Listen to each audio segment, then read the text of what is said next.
difference between your calling, witchcraft, and being a Sangoma. Ladies and gentlemen, tonight I come to you with heavy heart. First of all, welcome to Hanging Out with Jay. But there's two things that needs mentioning before I get into what we're going to talk about today. Two things. First, when on recording this video as in today, one of my favorite South African stars has passed away by suicide. Ricky Rick. And I just think it bears mentioning, this was such an incredible human, at least to me. I mean, I'm not really a hip hop fan or whatever. I listen to some hip hop music, the ones that I find good. But he was really just one of those personalities that transcended his genre of music. He was just it seemed like a full-rounded person, and he passed away today. So I would just like to take a second to respect as a means of respecting him, and God bless his heart, and may his soul rest in peace. Second, also then Russia is about to invade Ukraine. So if anything crazy happens, let the history reflect that on this day, we were doing this while that was happening. I mean, it's just so insane. Speaking about Ricky Rick and him resting and his soul being in a good space. Today I'm going to speak about African spirituality particularly, and I'm going to I interviewed a colleague of mine, and her name is Tuma, and she is a spiritual healer. And the reason why I spoke to her about this topic was because I grew up in a version of Christianity that was the only right version of Christianity. And Christianity has a lot of denominations. So I grew up thinking that only the people from my church is going to heaven when I was growing up. And I mean, that obviously changed when I met other people from other churches and other denominations, but it was still very much Christian bound in the community that I came from.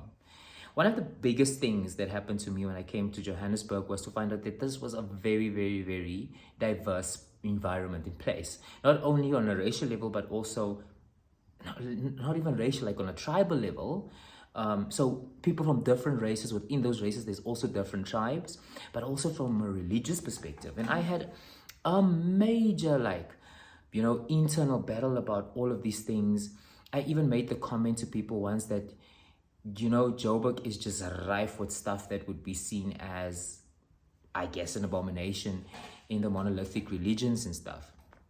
And, I went and did some research and found that researchers at the Harvard School of African Studies had actually found, that within the last 100 years, only the last 100 years, Christianity, specifically Christianity and Islam, sort of dominated, or came and spread through Africa like wildfire.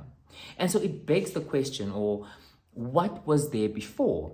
And so these same researchers expressed that before that there was sort of religion, African religion or spirituality based on ancestry, which we all know really well, but also a higher being in different parts of Africa.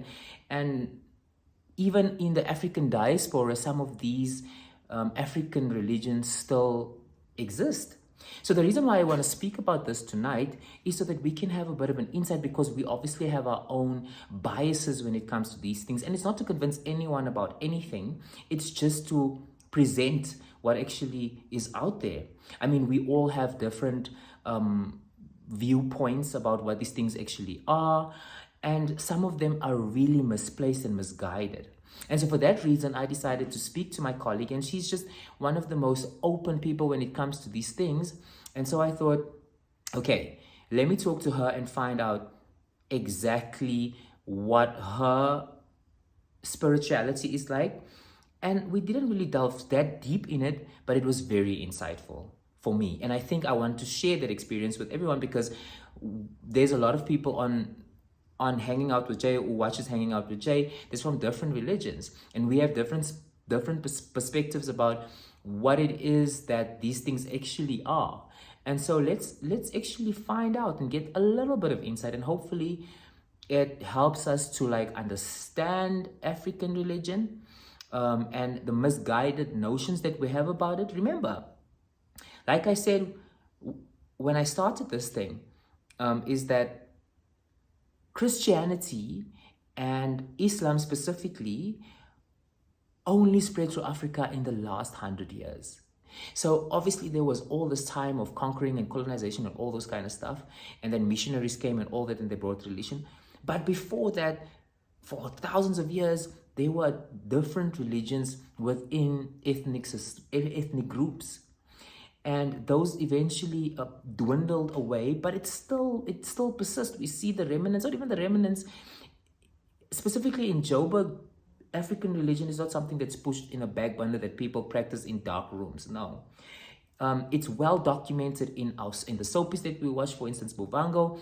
And just yesterday, I was watching one of the soapies or telenovelas on DSTV called The Wife. And there was a scene where these people were a group of two brothers who were like a spiritual a protection spell or whatever you call it was done to them, and it's visibly there. It's part of our society. It's part of our zeitgeist, if you will. And I just wanted to talk about it a little, and who better than a person who actually lives in that world. And so, without keeping you up any further, I hope it gives you a little bit of insight, and hopefully we get out of there with a broader mind about the world, at least in an African religion perspective. So, introducing to you Kuma, without any further ado, here she is. Hello, the girl. Hi. Introduce yourself to the people. What's your name? Hi guys. I'm a bit exhausted. My name is Kuma, aka Gog Kanyisa. So you said Gog Kanyisa. What is the Gog for? Just to give them a bit of context. Gogwa is a...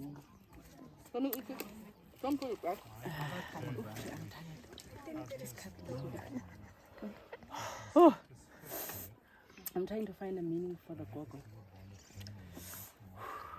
So I introduced you as a spiritual person. So obviously spiritual here has a bit of a context different than, you know, just religious spirituality, right?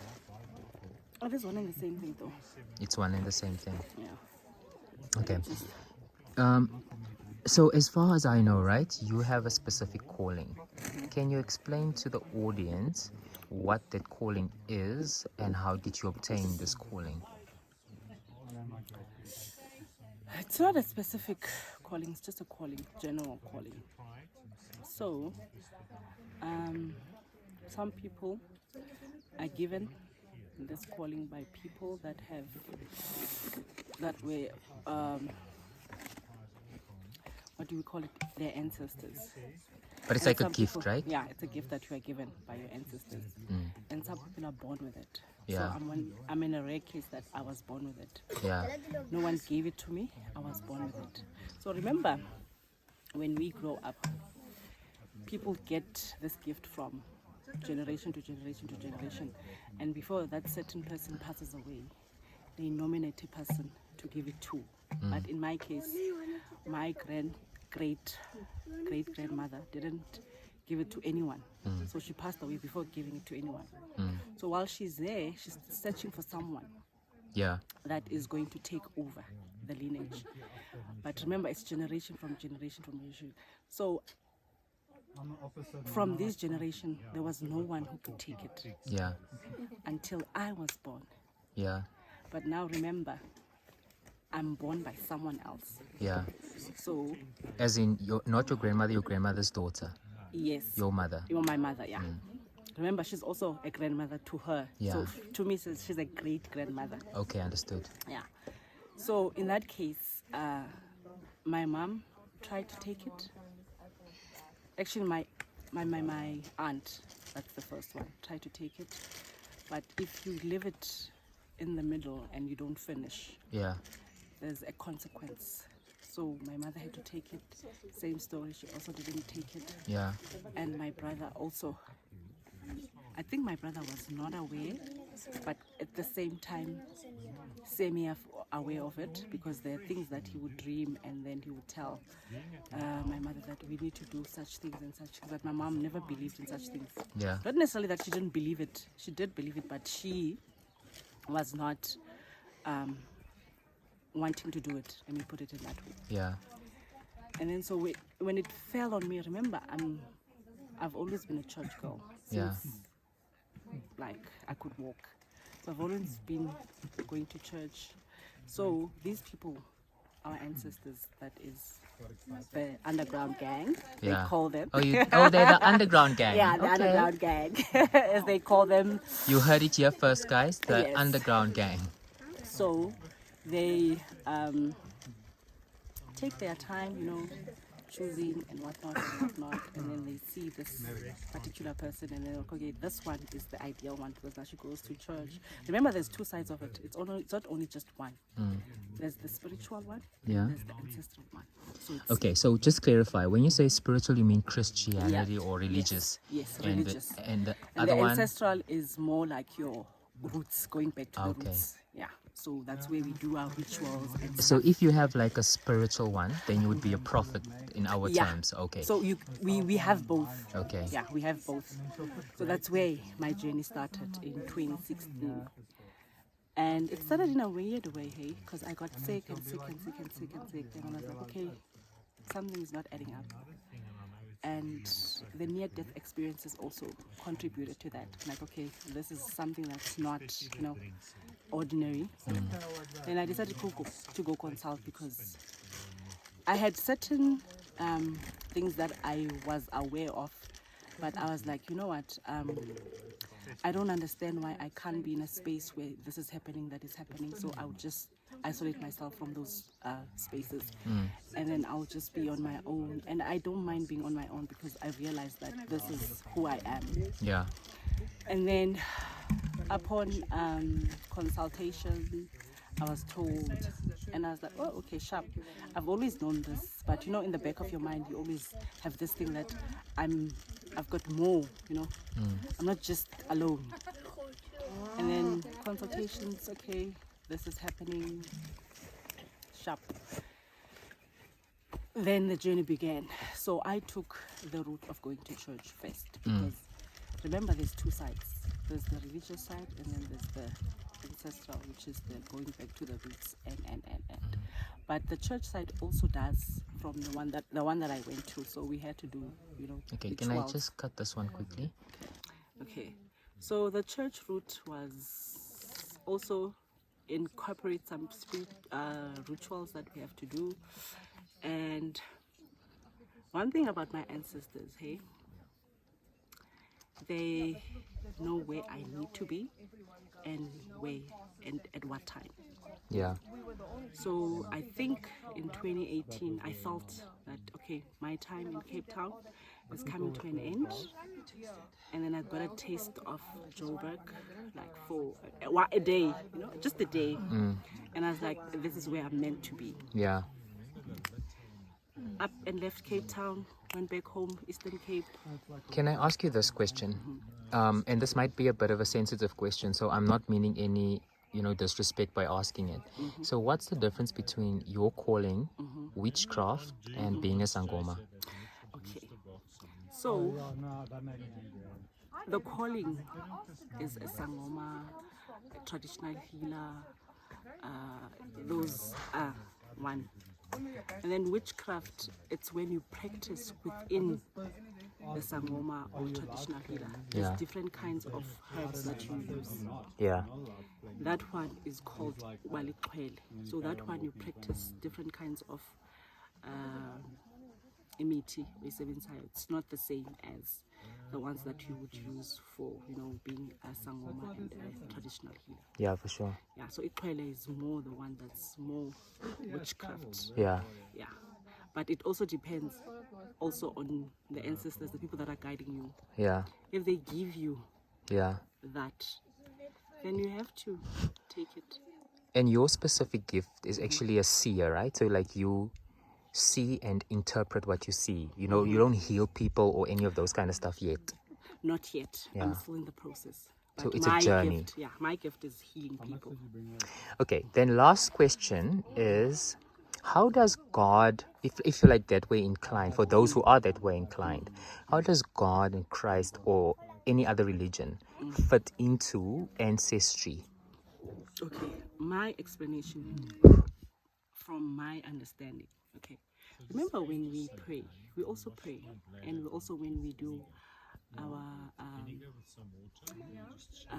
what do we call it? Oh, I don't know it in English. Okay, when we go back to the roots and we, chant our clan names and whatnot and whatnot, we say that we pray. We do pray, and remember everything else. There's nothing above God. Yeah. It's God, ancestors, name, So whatever we're telling our ancestors, they are also now closer to God because we are here. Yeah. We can't see anything, Yeah. Whatever we're telling them, we're talking up to God and ancestors. Yeah. So that everything, what we are doing, essentially is also now earthbound. It's almost like the ancestors don't want you to talk about this because the flies are attacking me, guys. Kuma, I don't want you to go too deep into this thing because I know it's Yeah. kind of a sensitive issue for you, Yeah, but yeah. I just wanted to introduce most of the people I speak to, especially at home in Cape Town, they don't understand this world, right? And it's something that we talk about a lot.